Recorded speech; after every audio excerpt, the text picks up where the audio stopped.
Bismillahirrahmanirrahim. Assalamu alaikum students. My name is Muhammad Usman Salim. I am from UGI Chemistry Department. Students हमने second year chemistry book 2 और chapter 11 start किया था हमने. आज हम chapter 11 में जो नेक्स्ट टॉपिक डिस्कस करने जा रहे हैं that is ethanol. Students ethanol में हम इथेनॉल की प्रिपरेशन डिस्कस करेंगे. हम डिस्कस करेंगे कि किस तरह से फर्मेंटेशन से हम इथेनॉल को प्रिपेयर कर सकते हैं. इसके अलावा पाकिस्तान में फर्मेंटेशन के लिए मोस्टली रॉ मटेरियल कौन से इस्तेमाल किए जाते हैं.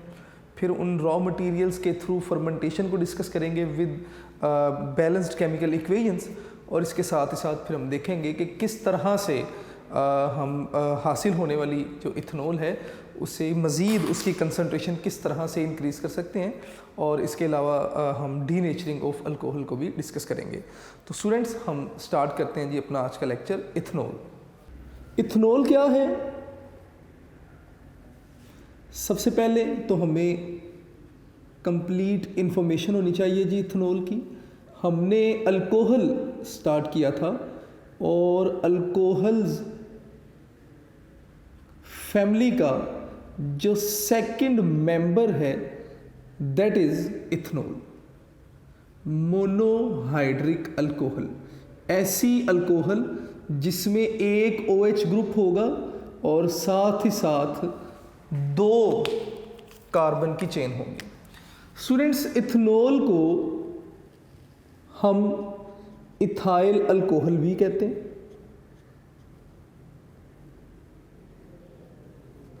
इथाइल अल्कोहल भी कहते हैं. इसके अलावा इथेनॉल को आप रेक्टिफाइड स्पिरिट भी कहते हैं.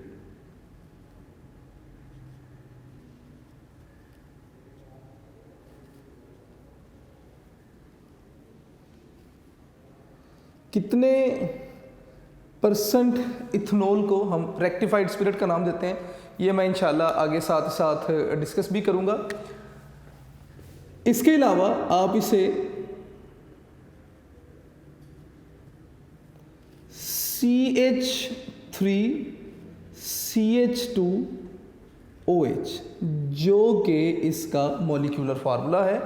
और इस मॉलिक्यूलर फार्मूला को कंडेंस्ड फॉर्म में आप कुछ इस तरह भी लिख सकते हैं कि C2H5OH. It is ethanol. Students इस लेक्चर में हम इथेनॉल की प्रिपरेशन को डिस्कस करने जा रहे हैं. और मोस्टली इथेनॉल को प्रिपेयर किया जाता था बाय फर्मेंटेशन प्रोसेस. स्टूडेंट्स पहले इथेनॉल को फर्मेंटेशन मेथड से प्रिपेयर किया जाता था बाय फर्मेंटेशन. और तकरीबन 65 to 75% इथेनॉल फर्मेंटेशन से ही प्रिपेयर की जाती थी. लेकिन आजकल तकरीबन 10% इथेनॉल फर्मेंटेशन से प्रिपेयर की जाती है. बाकी इथेनॉल की प्रिपरेशन के डिफरेंट मेथड्स हैं वो हमने कुछ चैप्टर 8 में पढ़े भी हैं. ठीक है, जहाँ से हम जो है वो अल्काइल हैलाइड से इथेनॉल वगैरह बना रहे हैं और डिफरेंट और भी मेथड्स हमने डिस्कस किए. आज हम फर्मेंटेशन को थॉरोली डिस्कस करेंगे कि फर्मेंटेशन क्या है और इसमें कौन से माइक्रो ऑर्गेनिजम्स को हम एज कैटलिस्ट इस्तेमाल करते हैं. Students entry point of view से भी ये इंपॉर्टेंट टॉपिक है. एग्ज़ाम में भी बार बार एज शॉर्ट क्वेश्चन भी आ चुका है और लॉन्ग क्वेश्चन भी 1-2 बार इसे पूछा गया है. तो आपका जो है ना वो तवज्जो चाहिए होगी. तो स्टार्ट करते हैं जी प्रिपरेशन ऑफ इथेनॉल जो कि हम प्रिपेयर करेंगे बाय फर्मेंटेशन. तो मैं सबसे पहले वर्ड फर्मेंटेशन की बात करूँगा कि फर्मेंटेशन क्या है.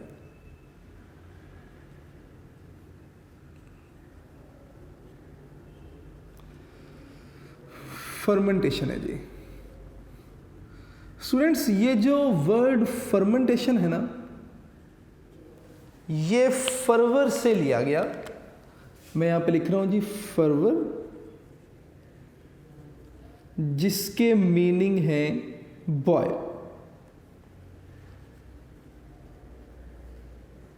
ये बात आपने याद रखनी है. क्यों हम इसे बॉयल कहते हैं ये इंशाल्लाह लेक्चर के लास्ट में इस चीज़ के ऊपर भी बात करेंगे. अब फर्मेंटेशन है क्या? वो कहते हैं जी कि अ biochemical process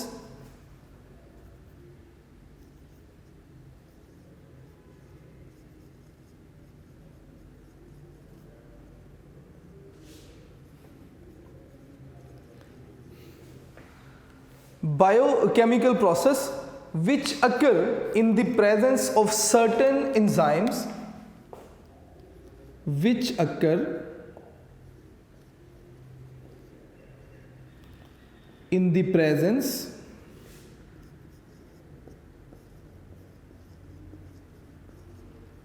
of certain enzymes जो कि सर्टेन एंजाइम्स की जो है वो होंगे। मैंने लिखा जी a biochemical process which occur in the presence of certain enzymes secreted by micro organisms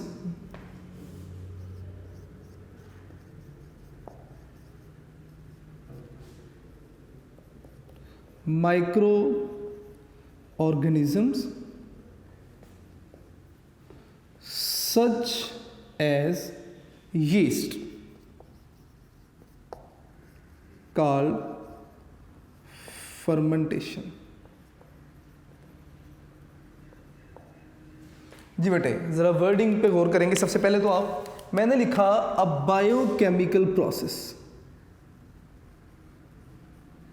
जो कि कब होगा?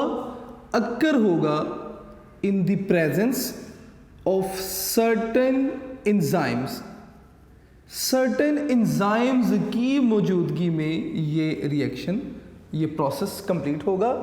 और ये एंजाइम्स कौन जो है वो सिक्रेट करेंगे? Secreted by micro organisms. Micro organisms क्या हैं, इनके ऊपर भी अभी डिटेल में बात करेंगे। Such as yeast called fermentation. इस प्रोसेस को हम फर्मेंटेशन का नाम देंगे। स्टूडेंट्स यहाँ पर ना एक दो वर्ड्स आ रहे हैं, जैसे एंजाइम है और फर्मेंटेशन इटसेल्फ है क्या। सबसे पहले तो मैं चाहूँगा कि हम थोड़ी सी बात करें अबाउट फर्मेंटेशन। फर्मेंटेशन क्या है? मैं अक्सर अपने स्टूडेंट्स को बताता हूँ कि फर्मेंटेशन एक प्रोसेस है। फर्मेंटेशन क्या है जी, आपने बताना है। ये आपकी इंटरेस्ट के लिए लिख रहा हूँ। फर्मेंटेशन आपने बताना है जी कि प्रोसेस है जिसमें आप लार्ज मॉलिक्यूल्स को कन्वर्ट करेंगे किसमें? स्मॉल मॉलिक्यूल्स में। मैं यहाँ पे लिखूँगा जी स्मॉल मॉलिक्यूल्स, किसकी मौजूदगी में? इन द प्रेजेंस ऑफ एंजाइम्स। और ये काम आप करवाएंगे एंजाइम्स की मौजूदगी में, ठीक है। तो इसका मतलब कि प्रोसेस है जिसमें आप लार्ज मॉलिक्यूल को कन्वर्ट कर रहे हैं जी किसमें? स्मॉल मॉलिक्यूल में, एंजाइम्स की मौजूदगी में। तो इसका मतलब यहाँ पर एंजाइम जो हैं वो एज कैटलिस्ट एक्ट कर रहे हैं। स्टूडेंट्स इसके अलावा आपको पता होना चाहिए कि फर्मेंटेशन एक एक्सोथर्मिक प्रोसेस है। ये कुछ बातें आपने एमसीक्यू के लिए याद रखनी है कि एक्सोथर्मिक प्रोसेस है। इसके अलावा आपको ये भी पता होना चाहिए कि एंजाइम्स की मौजूदगी में आप ये प्रोसेस करवा रहे हैं, तो इसलिए आप इसे जाइमोलॉजी का नाम भी देंगे। मैं यहाँ पे लिखूँगा जी कि जाइमोलॉजी का नाम भी आप इसे देंगे। ये तो हो गया अबाउट फर्मेंटेशन, यानी कि इसमें आप मेन बात आपने याद रखनी है कि लार्ज मॉलिक्यूल्स को आप डीकम्पोज करेंगे, आप ब्रेक करेंगे किसमें? स्मॉल मॉलिक्यूल्स में, इन the presence of enzymes. Next हम बात करेंगे जी अबाउट एंजाइम। एंजाइम्स क्या हैं? अगर मैं यहाँ पे वर्ड लिखूँ ना एंजाइम, तो actually this word is combination of two words, en और जाइम। स्टूडेंट्स एन का मतलब क्या है? इन, और जाइम का मतलब यीस्ट। इसका मतलब ये जो एंजाइम्स हैं ये यीस्ट में मौजूद होते हैं। किसमें जी? यीस्ट में मौजूद होते हैं। तो यहाँ से हमें एक और बात पता चली कि एक्चुअली यीस्ट क्या है? Is a source of different enzymes. ठीक है, तो यीस्ट के बारे में भी हम कुछ एक दो इंपॉर्टेंट बातें याद रखेंगे आप लोग। ये क्या है जी, यीस्ट आपने बताना है, बायो वाले शायद बेहतर समझ सकें कि यूनी सेलुलर फंगस है जो कि क्या करती है, रिप्रोडक्शन करती है या ग्रो करती है रैपिडली इन सूटेबल कंडीशंस। तो मैं यहां पे लिखूंगा कि grow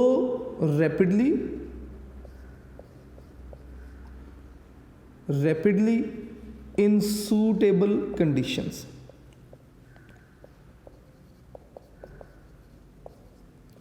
in suitable conditions, suitable conditions क्या हैं हम वो भी साथ ही साथ डिस्कस करेंगे।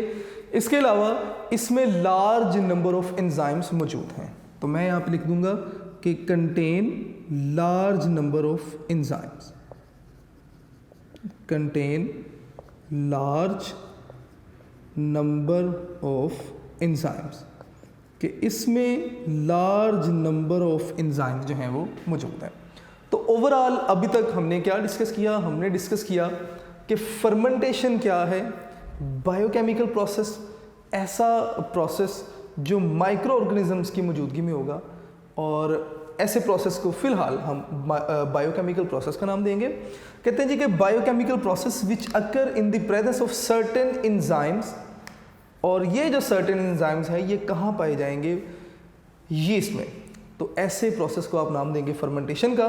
स्टूडेंट्स, फर्मेंटेशन क्या है, मैंने फर्मेंटेशन के बारे में थोड़ी सी बात की। मैंने कहा जी कि एंजाइम को एज कैटलिस्ट एम्प्लॉय करेंगे और हम लार्ज मॉलिक्यूल्स को डीकम्पोज करेंगे स्मॉल मॉलिक्यूल्स में। ये जो प्रोसेस आपके पास कहलाएगा ये फर्मेंटेशन है। एक्सोथर्मिक प्रोसेस है, एंजाइम को आपने एज कैटलिस्ट इस्तेमाल किया तो इस प्रोसेस को आप जाइमोलॉजी का नाम देंगे। इसके अलावा एंजाइम्स क्या हैं, मैंने बात की कि actually enzyme are the source या enzymes are present in yeast. Enzyme का मतलब ही इन यीस्ट है। Yeast is a source of different large number of different enzymes. कैसे, आगे हम वो भी देखेंगे साथ साथ। स्टूडेंट्स, ये तो हमने बात की अब थोड़ी सी एंजाइम्स वगैरह के बारे में। अब हम बात करेंगे कि जब आप फर्मेंटेशन करवाने जा रहे हैं तो आपके पास नेसेसरी कंडीशंस क्या हैं, ऑप्टिमम कंडीशंस या ऑप्टिमम टेम्परेचर क्या होना चाहिए। तो हम बात करेंगे जी नेक्स्ट आगे नेसेसरी कंडीशंस की। For fermentation what are necessary conditions.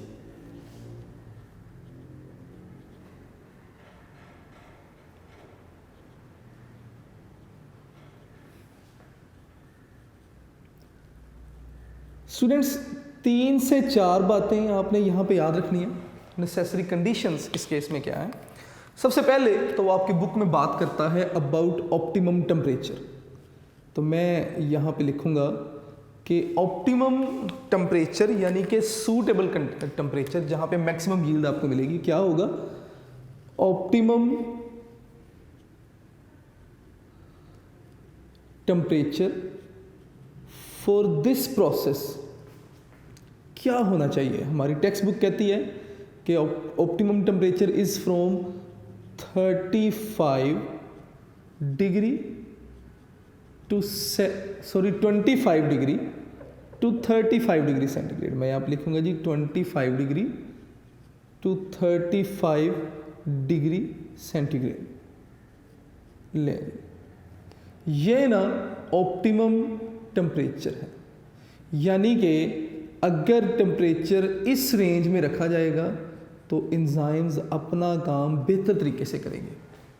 लेकिन जब मैंने डिफरेंट टेक्स्ट बुक्स का रेफरेंस लिया तो मुझे पता चला कि एक्चुअली जो ऑप्टिमम टेम्परेचर है that is 27 degree centigrade. 27 degree centigrade पे एंजाइम्स अपना काम ज़्यादा जो है वो एफिशिएंसी के साथ करते हैं। तो वैसे अपने तौर पे अगर आप याद रखना चाहें तो ज़रूर याद रखिएगा 27 degree centigrade is the optimum temperature. इस टेम्परेचर पर जो एंजाइम्स हैं वो अपना काम बेहतर तरीके से करते हैं। अच्छा, टेम्परेचर रेंज क्यों बताएगी, सबसे पहली बात तो ये स्टूडेंट्स, अगर आप टेम्परेचर ऑप्टिमम टेम्परेचर से कम करेंगे तो लेस टेम्परेचर पर एंजाइम्स इनएक्टिव हो जाएंगे। ठीक है। तो मैं यहाँ पे लिख दूंगा, कुछ एक इंपॉर्टेंट बातें हैं ये, मैं यहाँ पे लिखूंगा जी कि टेम्परेचर लेस देन 25, मैं कुछ इस तरह लिखूंगा कि टेम्परेचर अगर आपने क्या रखा लेस देन 25 तो क्या होगा, एंजाइम्स इनएक्टिव हो जाएंगे। तो मैं यहाँ पे लिखूंगा जी एंजाइम्स इनएक्टिव हो जाएंगे। और इसी तरह अगर आप टेम्परेचर क्या करेंगे ग्रेटर देन 35 कर देंगे तो क्या होगा, जो एंजाइम हैं वो डीनेचर हो जाएंगे, एंजाइम्स क्या हो जाएंगे जी, डीनेचर, डीकम्पोज, अपना काम नहीं करेंगे बेहतर तरीके से। तो ये आपके पास टेम्परेचर जो है वो 25 to 35 डिग्री होना चाहिए। स्टूडेंट्स दूसरे नंबर पर ऑप्टिमम कंडीशन में आपने बताना है प्रॉपर एरेशन। मैं यहाँ पे लिखूंगा जी कि प्रॉपर एरेशन होनी चाहिए। इसका क्या मतलब है इसे भी डिस्कस करते हैं। प्रॉपर एरेशन यानी कि एयर की मौजूदगी उतनी ही होनी चाहिए जितनी रिक्वायर्ड है। स्टूडेंट्स अगर ऑक्सीजन एयर अगर ज़्यादा होगी तो ऑक्सीजन रिएक्ट करेगी और अल्कोहल से आगे एल्डिहाइड कार्बोक्सिलिक एसिड यानी कि ऑक्सीडेशन चलती जाएगी और हम अपनी रिक्वायर्ड जो प्रोडक्ट है वहाँ तक नहीं पहुँच पाएंगे। तो इसलिए इस प्रोसेस के लिए प्रॉपर एरेशन होनी चाहिए। किस प्रोसेस के लिए?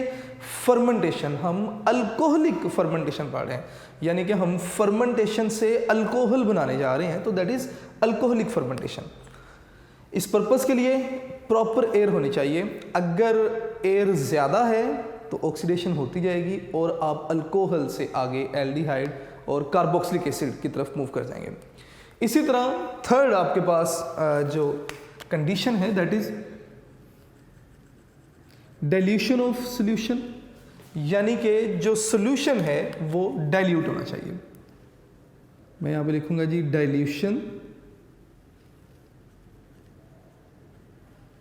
Dilution of solution.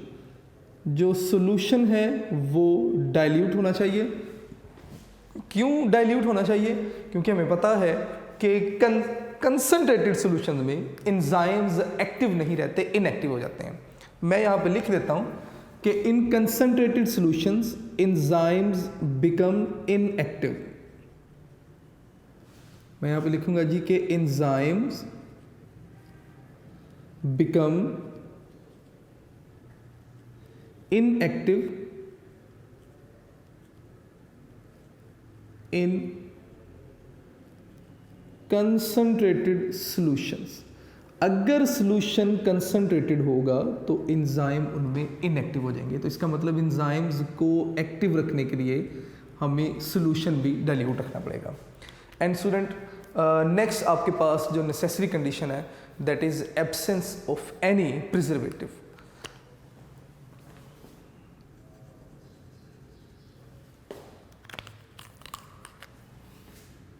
Absence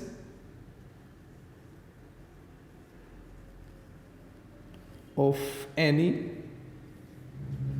preservative।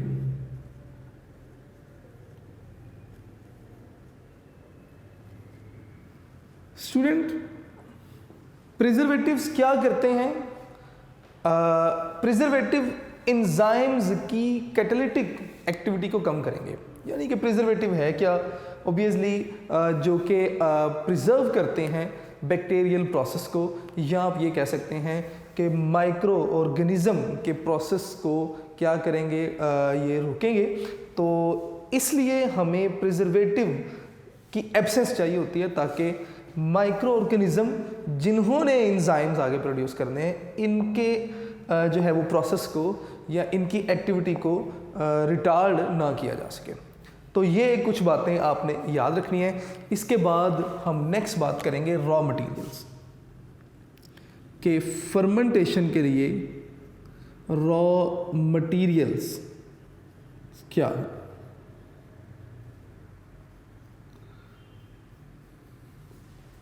Students Pakistan में मोस्टली 3 रॉ मटेरियल इस्तेमाल किए जाते हैं। सबसे पहले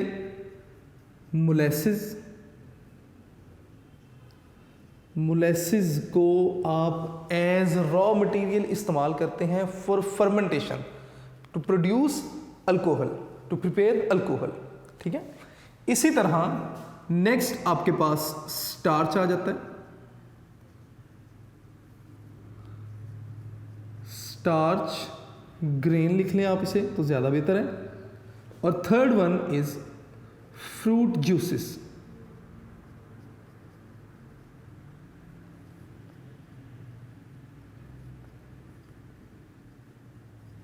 फ्रूट जूसेस। स्टूडेंट्स, हमारे सिलेबस में ना इन 2 को डिस्कस किया जाएगा एज स्टार्टिंग मटेरियल या रॉ मटेरियल फॉर फर्मेंटेशन। तो हम एक बार फर्मेंटेशन डिस्कस करेंगे फ्रॉम मोलेसिस और इसी तरह एक बार हम फर्मेंटेशन डिस्कस करेंगे फ्रॉम स्टार्च। तो सबसे पहले हम फर्मेंटेशन डिस्कस करेंगे फ्रॉम मोलेसिस। स्टार्ट करते हैं जी। फर्स्ट वन, फर्मेंटेशन या फ्रॉम मोलेसिस।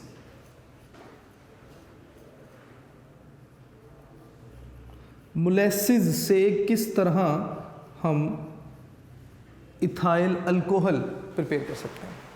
स्टूडेंट्स, सबसे पहले तो हमें पता होना चाहिए मोलेसिस क्या है। वो कहते हैं जी कि रेजिड्यू ऑब्टेन्ड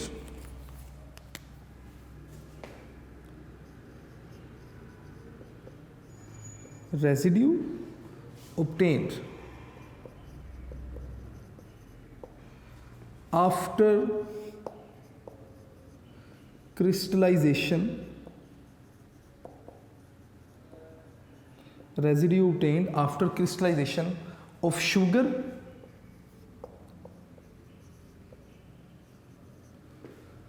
कहाँ से obtain की या किस तरह से आपने शुगर बनाई।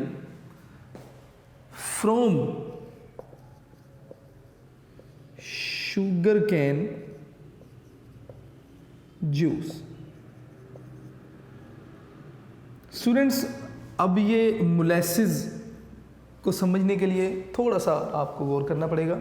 सबसे पहले तो वो कहता है रेजिड्यू, बचा हुआ, बाकियात, किस चीज़ की। अब ज़रा गौर कीजिएगा। देखिए, जब हम शुगर बनाते हैं ना, चीनी बनाते हैं फ्रॉम शुगर कैन, गन्ने के जूस से, तो किस तरह से हम करते क्या हैं, हम सबसे पहले जो शुगर कैन है इसे छोटे छोटे पीसेस में डिवाइड करते हैं। छोटे छोटे पीसेस में डिवाइड करने के बाद हम इसकी पल्प सी बना लेते हैं। पल्प सी बनाने के बाद हम क्या करते हैं, रोलर में से पास करवाते हैं। रोलर में से पास करवाते हैं तो जूस एक तरफ आ जाता है और जो फोक है, जो बगास है, वो सारी एक तरफ हो जाएगी। अब ये जो जूस है आगे, शुगर केन जूस, फर्दर हम इसे क्या करते हैं, कंसंट्रेट करते हैं, ठीक है। इसका हम हॉट सैचुरेटेड सोल्यूशन वगैरह बनाते हैं और उसके बाद जब आप क्रिस्टलाइजेशन करवाते हैं, इस कंसंट्रेटेड सोल्यूशन को ठंडा करते हैं, तो आपके पास क्रिस्टल्स बननी शुरू हो जाती हैं, किसकी, शुगर की। तो इससे आप नाम देंगे क्रिस्टलाइजेशन ऑफ शुगर। कहाँ से क्रिस्टलाइजेशन किया आपने, शुगर केन जूस से। अब जब आप क्रिस्टलाइजेशन कर लेते हैं तो आपके पास ना एक रेजिड्यू सा बच जाता है। आप ऊपर से क्रिस्टल्स बना लें, क्रिस्टल्स हटा लें, नीचे आपके पास एक थिक सा रेजिड्यू बच जाता है। ये जो रेजिड्यू बचा, इसे हम नाम देते हैं मोलेसिस का। तो मैंने कहा जी, residue obtained after crystallisation of sugar, कहाँ से, from sugar cane juice. Students, ये जो मोलेसिस है, ये एक रिच एंड चीप सोर्स है। मैं यहाँ पे लिख लेता हूँ रिच एंड चीप सोर्स किसका, ऑफ ग्लूकोज, स्क्रोज, फ्रुक्टोज, इन सब का ना ये चीप एंड रिच सोर्स है, ठीक है। इसमें 60% फर्मेंटेबल शुगर मौजूद है। मैं लिख देता हूँ जी 60% इसमें फर्मेंटेबल शुगर मौजूद है, यानी कि ऐसी शुगर जिसकी आप फर्मेंटेशन करके इथाइल अल्कोहल बना सकें। 60% इसमें वो शुगर मौजूद है, इसका मतलब आप इससे इथाइल अल्कोहल जो है वो बड़ा इजीली बना सकते हैं। अब कैसे इथाइल अल्कोहल बन रही है, अब ज़रा हम रिएक्शंस की तरफ चलते हैं, बाद में उन रिएक्शंस को भी डिस्कस करेंगे। तो स्टूडेंट सबसे पहले अगर आप रिएक्शन देखेंगे, अच्छा अब वो कहते हैं जी कि ये जो रेजिड्यू है अब ये फर्मेंटेशन होगी इसकी। अब किस तरह से फर्मेंटेशन होगी स्टूडेंट्स ज़रा गौर करेंगे। मैं इसकी बैलेंस केमिकल इक्वेशन लिखूंगा C12H22O11 which is molasses. Students इसकी डिल्यूशन होगी, ठीक है, क्योंकि हमने स्टार्ट में पढ़ा नेसेसरी कंडीशन में कि सॉल्यूशन शुड बी डिल्यूट। तो आपने इसकी डाइल्यूशन करवाई और जब ये सॉल्यूशन जब ये डाइल्यूट होगा तो यीस्ट में मौजूद एंजाइम, कौन सा एंजाइम, इन्वर्टेज, इन्वर्टेज की मौजूदगी में, इन्वर्टेज की मौजूदगी में ये लार्ज मॉलिक्यूल डीकम्पोज होगा स्मॉल मॉलिक्यूल में। और मैंने यहाँ पे लिखा भी था कि फर्मेंटेशन क्या है, लार्ज मॉलिक्यूल को स्मॉल मॉलिक्यूल्स में डीकम्पोज करना है इन द प्रेजेंस ऑफ एंजाइम। तो आपके पास C6H12O6 प्लस C6H12O6। अब आप कहेंगे जी 2 दफ़ा लिख दिया, आप एक ही बार लिखते 2C6H12O6। स्टूडेंट्स इनमें से एक ग्लूकोज है और एक फ्रुक्टोज है। मैं यहाँ पे लिख देता हूँ जी, एक क्या है जी ग्लूकोज और दूसरा फ्रुक्टोज है। दोनों में फ़र्क क्या है, दोनों ही एक दूसरे के आइसोमर्स हैं, सिर्फ इनमें फंक्शनल ग्रुप का डिफरेंस है। ग्लूकोज में जो फंक्शनल ग्रुप है दैट इज़ एल्डिहाइड। तो मैं यहाँ पे लिख देता हूँ कि ये एल्डिहाइडिक शुगर है, और इसी तरह इसमें जो फंक्शनल ग्रुप है वो कीटोन है, तो इसमें कीटोनिक ग्रुप मौजूद है। स्टूडेंट्स नेक्स्ट आप क्या करेंगे, ये जो ग्लूकोज बनी, नेक्स्ट हम इस ग्लूकोज की फर्दर फर्मेंटेशन करवाएंगे। तो मैं यहाँ पे लिखूँगा कि C6H12O6 आप इसकी फर्मेंटेशन करवाएंगे इन the presence of an enzyme present in yeast and that enzyme is zymes। तो मैं यहाँ पे लिखूँगा जी zymes, और ये एंजाइम जो कि मौजूद है किसमें, यीस्ट में। स्टूडेंट्स नेक्स्ट होगा क्या कि ये लार्ज मॉलिक्यूल दोबारा से डिकम्पोज होगा किसमें, स्मॉल मॉलिक्यूल्स में, C2H5OH, और साथ में आपके पास क्या बन जाएगा जी, साथ आपके पास कार्बन डाइऑक्साइड बनेगी, तो 2CO2। मैं इसे बैलेंस करने के लिए यहाँ पे भी लिख देता हूँ जी। अब अगर आप देखेंगे तो ये आपके पास क्या बन गई, ये बन गई जी इथेनॉल, और इसी तरह कार्बन डाइऑक्साइड, ये ग्लूकोज था, और इससे मैं मोलेसिस लिख रहा हूँ। स्टूडेंट्स जब ये इथेनॉल बनती है तो जिस बीकर में इथेनॉल बन रही है ना, उस बीकर में कार्बन डाइऑक्साइड गैस भी इवॉल्व हो रही होती है, और जो लिक्विड है, जो मिक्सचर है, वो आपको इस तरह दिखाई दे रहा होता है जैसे मिक्सचर बॉयल कर रहा है। एक्चुअली मिक्सचर बॉयल नहीं कर रहा, कार्बन डाइऑक्साइड इवॉल्व हो रही है बड़ी स्पीड से, और मिक्सचर आपको खोलता हुआ दिखाई दे रहा होता है। तो यहाँ से बॉयल करने से ही आप इसे फर्वर से फर्मेंटेशन का नाम दे रहे हैं।